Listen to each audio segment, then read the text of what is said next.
Okay. So, firstly, good day everyone, and to all the stakeholders online. My name is actually Kurt Tienis and not Kurt Russell. I know, I know a few people is going to be a little bit disappointed in that, but hey, you got me today. So, like I said, my name is Kurt Tienis.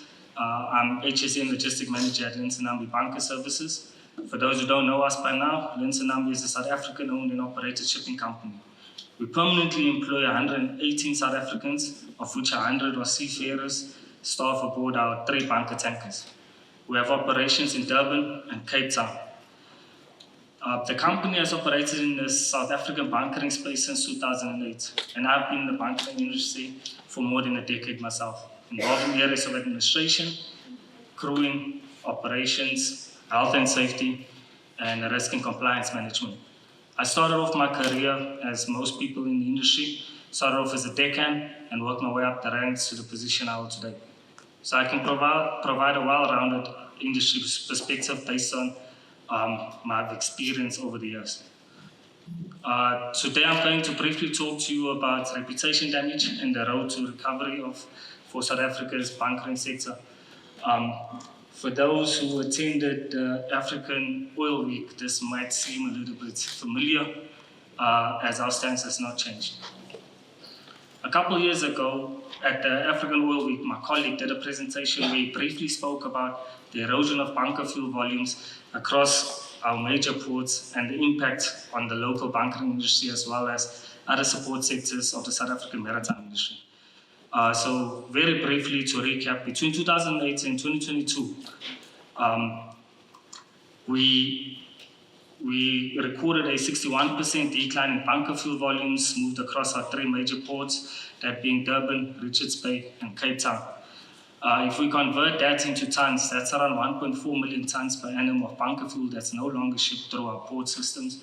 Converted into monetary terms, that's $1.078 billion or 19.4 billion rand, lost purely on the sale of bunker fuel within our ports using the present average price for low sulfur fuel oil in Durban. If we now consider 2022's bunker fuel volumes moved within our ports, we note a further 33% decline in volumes year on year moved between 2022 and 2023, despite the resumption of refining activities at the Astron Energy refinery in Cape Town and Trafigura's entry into the Table Bay bunker fuel market. These 2 events should have seen a significant increase in bunker fuel sales across our major ports, but this has not occurred. Logic would dictate that the only operating local refinery in the space should be able to produce bunker fuel and make available to fuel resellers and traditional oil majors at competitive rates, thereby discouraging the importation of bunker fuel and increasing the overall cost-based attractiveness of bunkering in South African harbour ports. We haven't seen that as yet.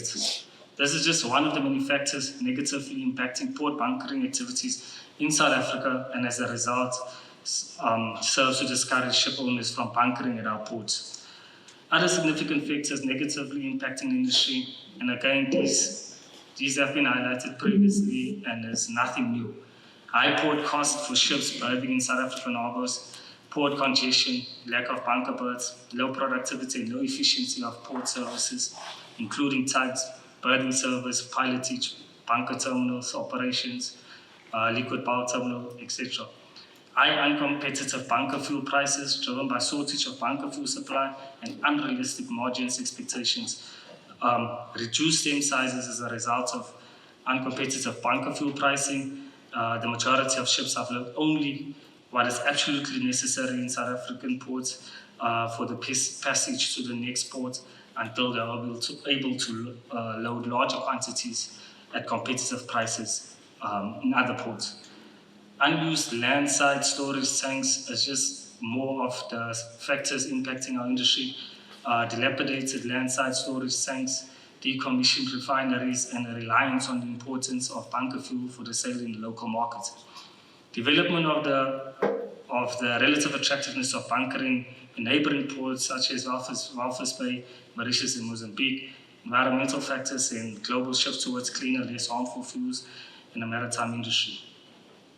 Uh, Lack of government will, action, or policy to protect the security of energy in the country and the bunkering industry, bureaucratic red tape hindering development of new projects or access to and use of existing storage, lack of investment in maintenance, development, and upgrading of local refining capacity, lack of financial resources, both government and private sector, skills drained through the disenchantment of our technical skills, based in decommissioning of a lot of our refineries and subsequent job losses.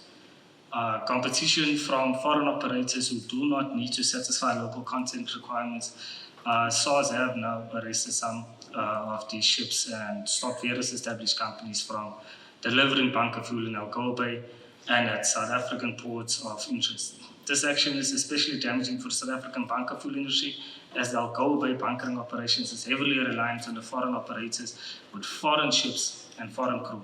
Bunkering in Algoa Bay is non-existent at present. Hundreds of jobs in the maritime support service industries in the area has also been heavily impacted, with many companies shutting down operations and relocating assets. In a country with a 32% unemployment rate and an unemployed labor force of 16.7 million, this is unacceptable. Unavailability of all bunker fuel grades at South African ports is also an issue. There hasn't been marine gas oil supply in Richards Bay Harbour for the last 4 years, and there has now also have a little bit of a constraint on supply in Durban. So, as the South African bunkering industry, we've collectively destroyed our reputation for being suitable destination for bunkering operation. As South African society, we've also not covered ourselves in glory, political unrest, riots, looting, violent protests, corruption, crime, the safety and security of our ports, etc.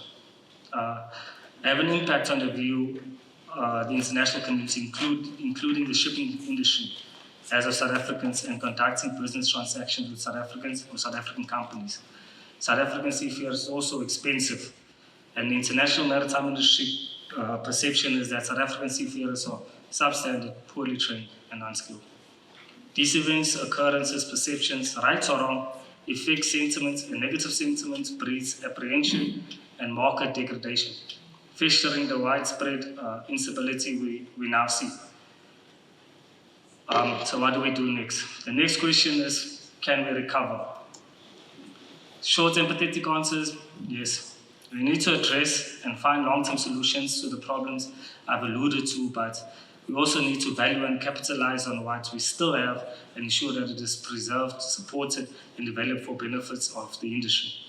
South African ports are equipped with state-of-the-art purpose-built bunker tankers capable of loading and delivering bunker fuels in excess of 1,000 metric tons an hour. Tankers are fitted with radar tank gauging systems and mass flow meters proven to be the most accurate fuel metering equipment in use in the world today. Navigation and cargo systems on the bunker tankers are automated and can be operated by a single user. We have highly skilled, experienced, well-trained South African seafaring crew operating our ships.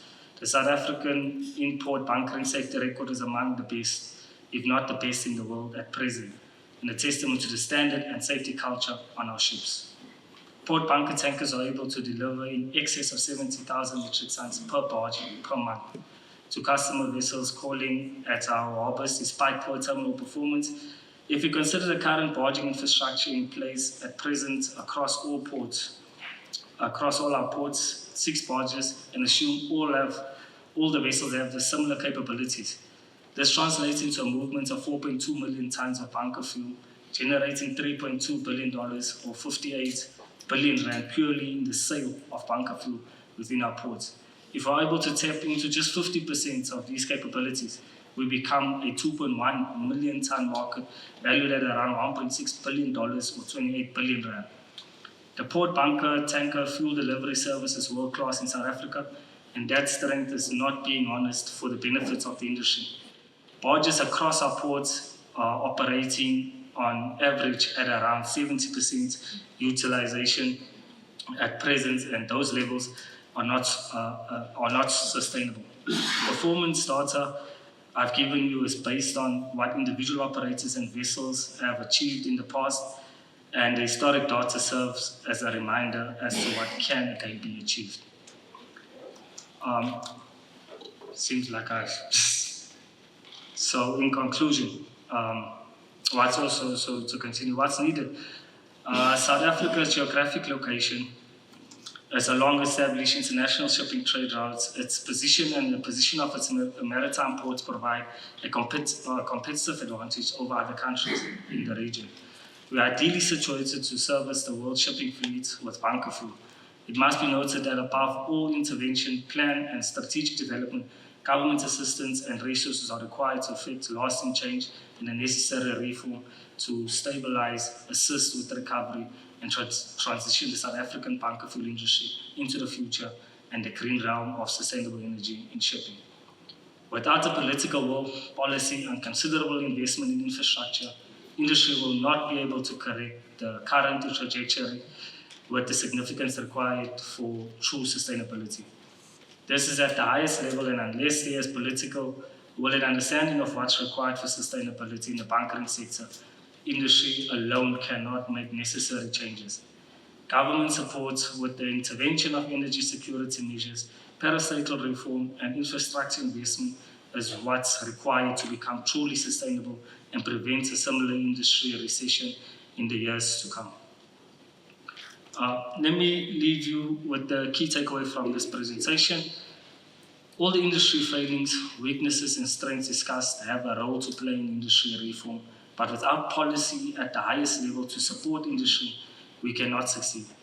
As industry stakeholders, we have a collective responsibility to make those who have the power to impact change aware of the problems, the impact of doing nothing, and what's required to ensure a sustainable South African bunker fuel industry well into the future. Thank you.